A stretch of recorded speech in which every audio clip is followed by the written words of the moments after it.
බුදුරජාණන් වහන්සේගෙන් ඇහුවේ දෙවි කෙනෙක් ඇවිල්ලා ස්වාමීනි ඇස් දෙන් ලැබෙන්නේ මොනවද දුන්නොත්ද? දීපදෝ හෝති චක්කුදෝ. පහන් ආලෝක පූජා කරනකොට ඇස් ලැබෙනවා. ලස්සන ලැබෙන්නේ මොනවද දුන්නොත්ද? වස්ත්‍ර දුන්නොත් ලස්සන ලැබෙනවා. ඊට පස්සේ හුවා සැපේ ලැබෙන්නේ මොනවද දුන්නොත්ද? යාන වාහන දුන්නොත් සැපේ ලැබෙනවා. බලය ලැබෙන්නේ මොනවද දුන්නොත්ද? ආහාර දුන්නොත් බලය ලැබෙනවා. මේ ඔක්කොම පින් ලැබෙන්නේ මොකක් දුන්නොත්ද? නිවහනක් දුන්නොත්. සියලු ආනිසංස එකවර ලැබෙනවා. බුදුරජාණන් වහන්සේ වදාළා යම් කෙනෙක් අන් අයගේ යහපත පිණිස ධර්ම අනුශාසනා කරනවාද ඔහු අමෘතය දන් දෙනවා කියලා.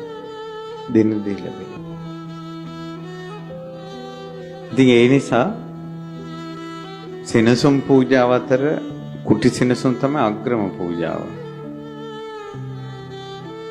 බුදුරජාණන් වහන්සේ වදාළා බුද්ධ ප්‍රමුඛ මහා සංඝ රත්නයේට දානයක් දෙනවට වඩා මහත්ඵලයි මහනිසංසයි සිව්දිගින් වඩින සංඝයාට කුටි සෙනසුන පූජා කිරීම.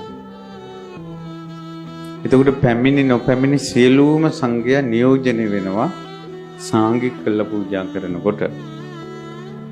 ඒකට හේතුව තමයි දැන් වැඩ ඉන්න සංඝයා අඤ්ඤා කොණ්ඩඤ්ඤ මහරහතන් වහන්සේගෙන් පැවතගෙන එන සංඝ පරම්පරාවෙම එක්තරා තැනක පුරුකක්.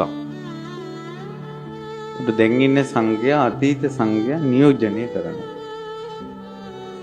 දැන් ඉන්න සංඝයා හිටියොත් තමයි අනාගත සංඝයා බිහි වෙන්නේ. නිසා දැන් ඉන්න සංඝයා අනාගතයේ සංඝයාත් නියෝජනය කරනවද නැද්ද? එතකොට අතීත අනාගත වර්තමාන තුන් කාලෙම සංඝයා නියෝජනය කරනවා.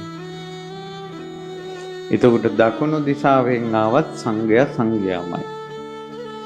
බටහිරින් ආවත් නැගෙනහිරින් ආවත් උතුරින් ආවත් සංඝයා සංඝයාමයි.